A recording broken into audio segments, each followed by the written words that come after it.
Si Tatay Digong, ang pinaka-idol sa aming lahat. Gusto ko sana sabihin ako pero hindi. Tuwing ini-introduce niya si Rodante Marcoleta, mas mahaba, mas malalim, pero hindi po ako naiinggit.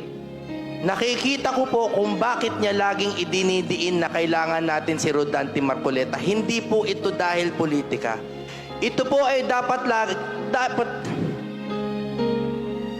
ito po ay dahil ang mga taong nasa kapangyarihan ay dapat kasing tuwid ni Marcoleta. Kapag naglalagay po kayo ng mga tao na baluktot, ito ang nangyayari sa bayan natin. Kung meron po sa inyo nagalit kay Digong at sa palagay nyo dapat siya ikulong, litisin po natin sa ating bayan.